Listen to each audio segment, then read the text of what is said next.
The key to immortality is first living a life worth remembering, and that is by Bruce Lee. But this is a very special Walking for Health and Fitness podcast.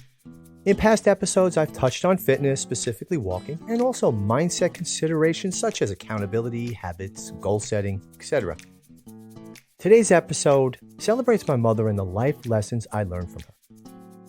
Now, have you ever been to a funeral and heard a eulogy that resonated with you? Then a day or two later, the details were lost on you. And maybe you eventually remembered one thing from the eulogy. Or sometimes there's no eulogy at all. A person lives their whole life, and in the end, their family and friends pay their respects by visiting at the funeral home, and that's it. There may be some pictures around during the wake, and if you're close to the person, you may be in a few of them. Now, I didn't want that to happen to my mother. I wanted her to be remembered as the special person she was. But I didn't want to recap her life. The people at the funeral, they knew her. I wanted them to know the woman that raised me and my siblings and how she lived her life by a set of unwritten principles, or what I called her life lessons. Now, I didn't even realize how these unwritten lessons played out in my life until it was time to put her eulogy together. She never said the lessons out loud. They just were how she lived her life. But when it came time to sum up her life, they were ringing in my ears during the 2 sleepless nights it took to organize my thoughts and write them out for her eulogy at the funeral mass. At the repast, I was comforted by many people who told me stories of their best memories of my mom and how one or more of the lessons played out in their relationship. Each person had a different relationship with her, and a different lesson played out in theirs and my mom's friendship. And my mom fought a courageous battle with the insidious disease of pancreatic cancer. This type of cancer is usually not detected until it's usually too late to treat, let alone cure.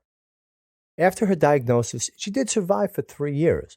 Now, in a nutshell, year 1 was spent in treatment, including chemotherapy, a major 9-hour operation called the Whipple procedure, then more chemo and radiation treatments. Year 2, plus a few more months, were relatively healthy. In fact, I thought she looked better than she had ever had. Her weight was noticeably down due to the cancer, but she seemed to have a glow around her. The last 8 months were tough. She began losing weight as the cancer reappeared, and I'll never forget the phone call to tell me that the cancer returned and that she wasn't going to go through treatments again. She was going to let it play out and deal with it. Thankfully, she was not in any pain, and I know this is not the case with many pancreatic cancer victims. Before her death, my mom gave me the greatest gift. At a gathering at her house, she pulled me aside and we had this wonderful conversation. She told me how much she loved me and what I had meant to her, and I had the opportunity to tell her the same. Now, of course, I knew that she loved me, and she knew I loved her before this conversation, but because of this conversation, I've never had that, I wish I had said this when she was alive, regret. This conversation took that regret away because we got it all out how we meant to each other. That conversation was a gift that I am forever grateful for. My mom passed away on August 26th, 2016. And as the anniversary of her death is coming up, I thought that sharing her 10 life lessons is appropriate, and it helps me to keep her memory alive. In keeping with my goal to have her remembered, I post these 10 life lessons twice a year on my social media accounts, on her birthday on January 16th and on the anniversary of her passing, which is August 26th. I'm now 60 years old, and these life lessons mean more and more to me with each passing year. Mom's 10 life lessons have played an enormous role in my life. I hope you can take something positive from them and the stories around them. And remember the opening quote: the key to immortality is first living a life worth remembering. Let's begin. Caution: the information contained in this podcast may cause you to feel better than you have ever felt in your entire life. Symptoms include a broader smile, happier disposition, brighter outlook on life, and a general feeling of bliss. Proceed with wild abandon. Hello, I'm Frank Ring, the author of the Amazon bestseller, Walking for Health and Fitness, The Easiest Way to Get in Shape and Stay in Shape. I discovered the healing power of walking after a severe back injury put me out of work for 4 months and literally left me on my back trying to relieve the pain and heal. Through my books, website, YouTube videos, walking programs, and now this podcast, it's my mission to help others achieve a healthy, balanced lifestyle one step at a time through walking. Join me each episode as I discuss the physical and emotional benefits of walking, along with information about fitness, mindset, nutrition, wellness, and more. So join me each week as I encourage you to walk on. So on August 26, 2016, my mom, Ann Ring, lost her battle with pancreatic cancer. Mom had a series of life lessons that I put together for her eulogy. Now, while she never wrote these down formally, these are what stuck with me as I reflected on how she lived her life and what she left behind for my dad, my sisters, my brother, her grandchildren, and her great-grandchildren, and me. As I move forward with my teaching career, my online business, and life in general, I keep her lessons at the forefront of my thoughts each day. I found great guidance in her lessons, and my wish is that you get a sense of peace and calm as you listen and hopefully apply them in your life. Mom's 10 life lessons get straight to the point of what was important for her. Now, I have a gift for you in the show notes of this podcast. There's a PDF of the life lessons for you to download. This file includes printable image quotes of each lesson. I hope that you'll post the appropriate lesson somewhere where you can read it each day. Also, I'd like it if you'd post in the comments section the lesson that resonates most with you. Now, I'm going to give you the lessons as a countdown from 10 to number 1. Now, while each one is important, this sort of made sense to me as I thought about her life and each of the lessons. So here we go. Lesson 10, live with passion. Now, if you'd ever seen her cook, and she loved to cook and feed her family, she was a great cook. Or if you'd ever seen her gambling in Atlantic City or any other place she can gamble, you saw this passion lesson in full. On trips to Atlantic City, whenever the skyline of the city came into view from the New Jersey Turnpike, she'd get so excited that she'd rub her hands together like a kid looking at their Christmas presents under the tree. She had an undeniable passion for life, for her family, and for her friendship. Lesson number 9, be positive. This is how she first beat colon cancer years ago. In 1998, Mom survived colon cancer. Now, in my opinion, that changed her. Now, after surviving this cancer, she seemed to appreciate life more, which seemed only natural. She didn't let the little things upset her. In fact, if I ranted or raved to her about a work situation, she'd calmly tell me to let it go and that things will work out. Now, prior to the cancer, she was the one ranting and raving about work and other things. After her pancreatic cancer diagnosis, whenever you asked her how she was doing, it was always the same 2 answers. I feel good, which meant she felt good. Or she'd say, I'm okay, which meant she wasn't feeling good, but she would never say those words. Now, a funny story. As her health was declining at the beginning of her last year, she lost 5 pounds each month in October, November, and December of 2015. Now, it was a very scary time, and her doctors at the time didn't know what was going on. After her January doctor's visit, I asked, how'd it go? She said, I'm getting better. I lost only 2 pounds this month. That was her positive nature coming through. Lesson 8, love, or at least like, your job. She loved what she did at the tax office. She was quite reluctant to retire, but she had to take care of her health. Mom loved to interact with her colleagues and the townspeople. I work in the same town now as a teacher, and over the years, I've run into so many people who knew her and had good memories of her. Mom loved the sense of purpose the job gave her. We spend so much time at work, so find a job that fills you. Now, I've taken this lesson to heart in my teaching career and in my Walking for Health and Fitness business. Lesson 7, look for the good in people. She always found something, even something small, that was good. She never spoke badly about anyone. Lesson 6, never complain.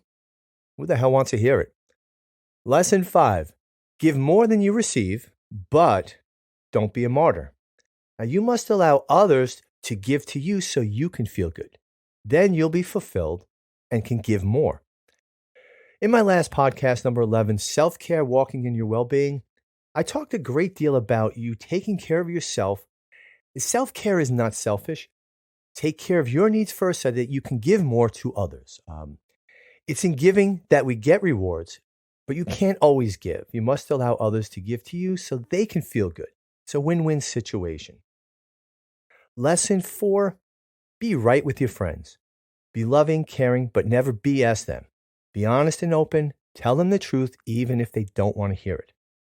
Lesson 3, be right with your family. Raise your children well. Have loving relationships with your spouse, siblings, and your extended family members. Put petty squabbles aside. Let go of your ego. A great acronym for ego is edging God out. Lesson 2, be right with yourself. Mom always knew exactly who she was and never tried to be anything other than the person she was. Many at her funeral said she was so authentic. Yes, she was. And lesson 1, be right with God and take care of your spiritual needs. Mom had tremendous faith. She knew that God would take care of her. This is where her strength to carry on in such a positive way each day during her 3-year cancer battle came from. She spent her last few weeks alive in a nursing home. And on my last visit with her, my dad and my aunts, my mom and I sat outside. It was a beautiful summer evening. She seemed weaker than usual and lost in her thoughts. Dad and my aunts went inside for a few minutes, and Mom and I were outside alone. She looked at me and said, "I'm ready to go home now." And as I pushed her wheelchair inside, I said, "We're in the nursing home." And she said, "No, I'm ready to go home now." In that moment, I knew exactly what she meant. The nurses helped her into bed. We all kissed her goodnight and said we'd be back tomorrow. She slipped into a coma overnight and passed away a few days later. She knew she was ready for what was next for her.